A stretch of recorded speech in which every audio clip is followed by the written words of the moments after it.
এই মুহূর্তের বড় খবরের দিকে নজর রাখবো। জম্মু কাশ্মীরে ভারতীয় সেনাবাহিনীর সাফল্য। পুঞ্চে জঙ্গি ঘাঁটি গুড়িয়ে দিল ভারতীয় সেনা। পুঞ্চ জেলার সুরানকোট মহকুমার হরিগ্রামে জঙ্গলের মধ্যে জঙ্গিদের ডেরার হদিশ মেলে। জঙ্গি ঘাঁটি থেকে উদ্ধার হয়েছে 5টি আইডি, পাউডার জাতীয় বিস্ফোরকও মিলেছে সেখান থেকে। জঙ্গি ঘাঁটিতে মিলেছে যোগাযোগের যন্ত্র, অন্যান্য সরঞ্জামও। আর সেই জঙ্গি ঘাঁটি গুড়িয়ে দিল ভারতীয় সেনা। সেই ছবি আপনারা দেখতে পাচ্ছেন। পুঞ্চ জেলার সুরানকোট মহকুমার হরিগ্রামের জঙ্গলের মধ্যে ছিল এই জঙ্গিদের ঘাঁটি। সেই জঙ্গি ঘাঁটি একেবারে গুড়িয়ে দিয়েছে ভারতীয় সেনা। জম্মু কাশ্মীরে ভারতীয় সেনাবাহিনীর বড় সাফল্য।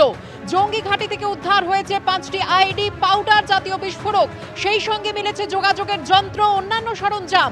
পহেলগাঁওয়ে জঙ্গি হামলার পর থেকেই আপনারা জানেন উপত্যকা জুড়ে চিরুনি তল্লাশি চালাচ্ছিল ভারতীয় সেনা।